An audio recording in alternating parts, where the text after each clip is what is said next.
우리가 하느님의 말씀인 성경을 읽는 것은 다른 책처럼 지식을 얻기 위해서는 아닙니다. 성경을 읽는 이유는 말씀을 통해 오늘 우리가 만난 하느님과 대화를 나누기 위해서죠. 내가 하느님과 대화를 나눈다고 해서 그냥 아무것도 안 하고 앉아 있으면 누군가의 그 환청으로 음성이 들리는 게 아니라 내가 성경을 읽으면서 그때 당시에 그 사람들과의 대화를 통해서 하느님의 그 음성을 우리가 들을 수가 있게 되는 거죠. 그래서 성경은 좀 특별한 방법으로 읽어야 합니다. 우리가 보는 성경은 우리말로 번역된 성경이기 때문에 여러 가지 종류의 성경들이 있습니다. 뭐 영어로 번역된 성경도 수십 가지나 되고 우리말로 번역된 성경도 뭐 개역, 개정, 또 표준 세번역, 공동 번역, 현대인의 성경, 현대어 성경, 뭐 쉬운 성경, 뭐 이런 온갖 성경들이 있어요. 제가 옛날에 신학교 다닐 때만 해도 우리나라의 성경의 번역본이 더 많아야 된다라고 서로 얘기를 했었어요. 왜냐하면 성경을 그때그때마다 해석하는 방법이 다릅니다. 한 문장을 놓고도 해석하는 방법이 시대에 따라 달라지고 또 상황에 따라 달라지죠. 이것을 어떻게 번역하느냐라고 하는 게 굉장히 문제입니다. 물론 옛날 성경이 뭐 여러 가지 번역본들을 거쳐서 온 것 이런 것도 있지만 지금은 이제 많은 성경들이 헬라어 히브리어를 직접 우리말로 번역한 성경들이 많이 늘고 있어요. 그래서 뭐 우리말로 번역된 성경은 역사적이고 순차적인 그런 번역본이라는 구분도 있지만 일단 원문을 번역을 하는 방법과 여기에 따라서 조금 많이 달라집니다. 우리가 이제 보통 번역을 한다고 했을 때는 그냥 그 말을 우리말로 옮기면 되지라고 하지만 사실은 번역이라고 하는 과정은 그닥 그렇게 쉬운 일은 아니에요. 거의 창작과 유사한 그런 거죠.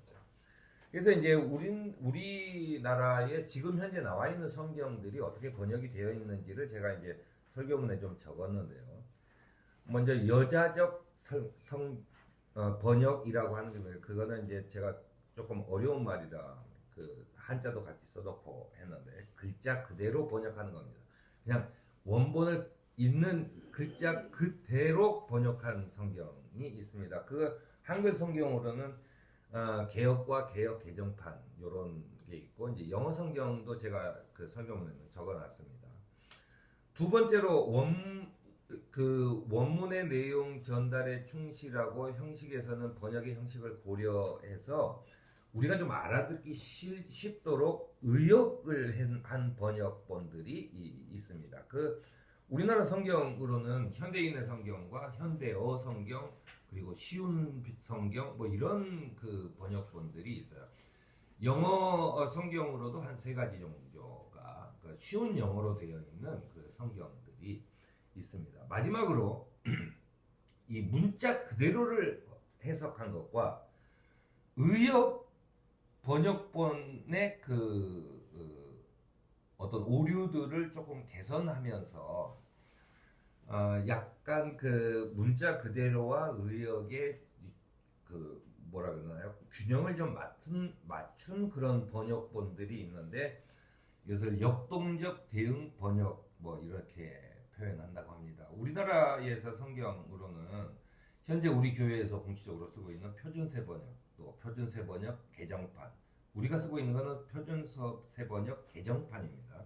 그 다음에 이제 공동 번역, 그 다음에 공동 번역 개정판 이런 것이 있고 영어 성경으로는 NIV, 그 NRSV 뭐 이런 성경들이 그런 그 원문을 최대한 살리면서도 우리가 이해하기 쉽게 이렇게 하는 거죠. 그래서 이 성경들이 쭉 그 있어요. 저는 설교를 준비할 때 그 화면에 공동 번역과 그리고 우리가 쓰는 세 번역과 그리고 영어 성경 이 세 개를 놔놓고 세 개를 동시에 보면서 그 합니다. 때로는 이제 영어 성경 부분에 개혁 개정판을 놓고 보기도 해요.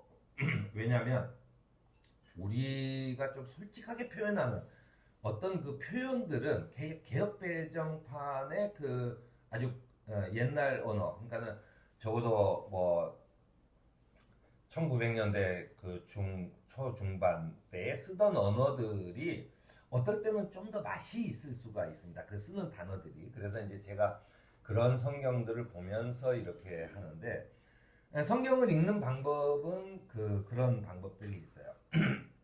우리가 성경을 읽을 때 제일 중요한 것은 먼저 질문을 던지는 겁니다. 그러니까 성경은 문자 그대로 오류가 전혀 없기 때문에 무조건 믿어라.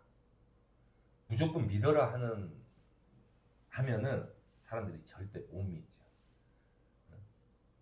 질문을 던져요. 질문을 던지지 않으면 결코 내 지식이 될 수가 없습니다.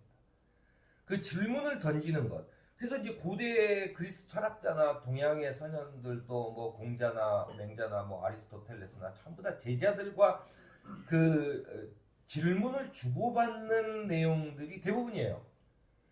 사실은 예수님도 그 복음서에 보면은 제자들과 이 질문을 주고받는 것들 속에서 예수님의 어떤 그 사상 이런 것들을 우리가 엿볼 수가 있죠.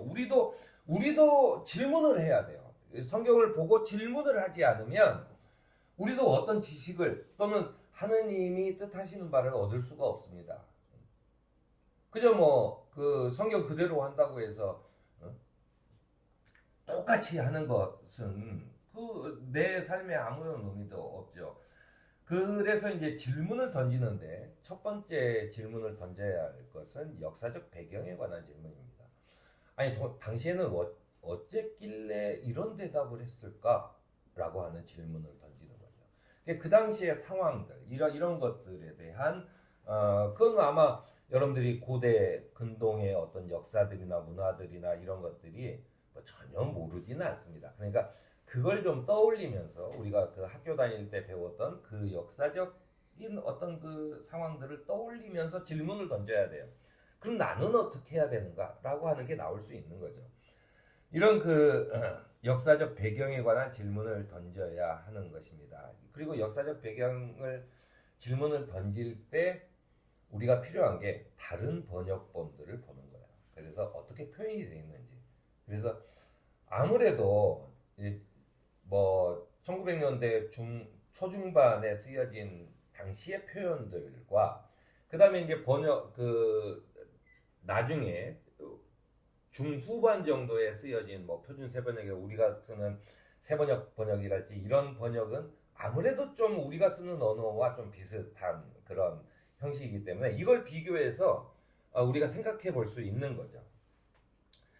그리고 이제 그 문맥에 관한 그 상황들에 대해서 질문을 던져야 합니다. 등장인물의 상황이나 집단 또는 사건의 정황에 관한 질문, 구체적인 질문들이죠. 예를 들어 병자를 들고 들어와서 예수님이 계신 지붕을 뜯고 내렸다. 뭐 이런 얘기들이 왔을 때 질문을 던지는 거죠. 누가 과연 제일 먼저 지붕을 뜯을 생각을 했을까? 뭐 이런 식이에요.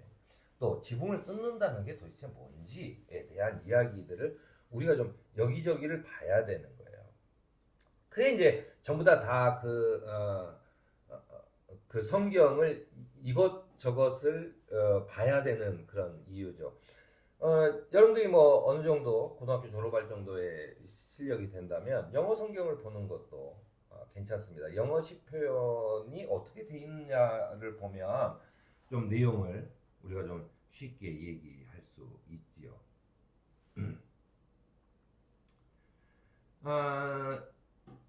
제가 이제 그 예를 드는 게 그 사사기 3장 24절의 내용입니다.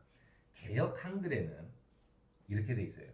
왕이 필연 다락방에서 발을 가리우신다라고 돼 있어요. 왕이 다락방에서 발을 가리운다라고 하는 게 무슨 뜻일까? 개역 한글만 보면은 이게 무슨 뜻인지 전혀 몰라요. 그런데 사사기 3장 24절의 이 말씀을 그 보려면 공동 번역에는 어떻게 나와 있냐면은 왕이 여름 별장 변소에서 뒤를 보고 있거니 생각하였다라고 돼 있어요. 그러니까 발을 가리운다라고 하는 것이 용변을 보는 것을 표현한 말이에요. 근데 우리가 그 성경 하나만 보면 발을 가리운다는 게 무슨 뜻인지 몰라요. 우리가 쓰는 그 세번역 성경 사사기 3장 24절에 보면은 왕이 그 시원한 다락방에서 용변을 보고 있다고 생각하였다라고 돼 있어요. 그러니까 우리가 여러 가지 번역본을 보면은 그 당시의 상황이 우리가 조금 더 정확하게 또는 그 그림을 그려볼 수 있는 거 추측이 가능한 거라는 얘기입니다. 그래서 등장인물의 상황, 집단 또 사건의 정황들이 우리가 정확하게 좀 볼 수 있는 거죠. 그걸 정확하게 봐야 내가 있는 내 상황 속에서 하느님과 대화를 할 때 하느님은 나한테 어떤 말씀을 하실까가 나오는 거예요. 진짜. 안 그러면 그냥 내 맘대로 뭐 이건 이거야 라고 하고 우긴다고 되는 일은 아니잖아요. 대화라는 게. 응? 나는 분명히 들었어 라고 하지만 그 사람은 말한 적이 없는 경우에는 괜히 그 사람이 분명히 말했다고 한 사람만 이상하게 되는 경우라고 똑같은 것입니다. 그리고 나서 이제 핵심을 정리하는 거죠. 아, 이렇게 돼서 이런 일들이 왜 일어났을까? 아, 이거는 무엇을 이야기하기 위해서 이런 이야기들을 했구나라고 하는 것들이 나오게 되는 것입니다. 그래서 성경 본문의 상황과 나의 상황을 비교해서 그 차이점과 유사점을 파악하는 것, 그것으로 성경을 읽습니다. 오늘 이제 설교의 제목은 내게 주시는 말씀 찾기예요. 그러니까 나한테 주는 말씀을 어떻게 찾아야 되는가라고 하는 어떤 기술적인 내용이죠. 여러 가지 성경을 좀 분석해서 그 내용을 보고 무슨 뜻인지를 알아가는 것. 그리고 그것이 무슨 뜻인지 알아야 내게 주는 말씀이 어떤 것인지를 깨달을 수 있습니다. 오늘 사도 바울은 이렇게 얘기합니다. 각 사람은 자기를 살펴야 합니다. 그러니까 신앙은 이래야 돼 라고 해서 우르르 몰려다니는 게 아니라 자기의 상황을 잘 살펴야 된다고 얘기해요. 그런 다음에 그 빵을 먹고 그 잔을 마셔야 합니다 라고 권해요. 그러니까 나를 살피고 난 다음에 그 빵을 먹고 그 잔을 마셔야 합니다. 그 빵을 먹고 잔을 마셔야 한다고 하는 것은 초대교회가 지금 우리가 드리는 이 예배의 근본이 되는 행사입니다. 그래서 우리가 드리는 예배와 친교를 뜻한다고 할 수 있죠. 빵을 먹고 그 잔을 마시는 것.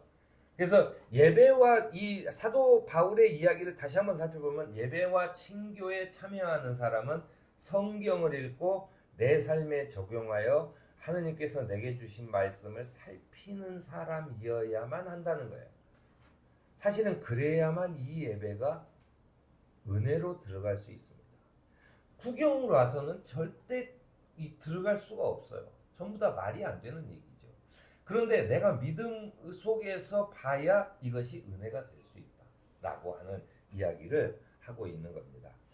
오늘 우리를 부르시는 주님께서는 아주 미세하게 들리고 또 작은 흔들림을 통해 언제나 우리에게 말씀하고 계심을 사력 있게 찾으며 소명의 삶을 살아가는 저와 여러분이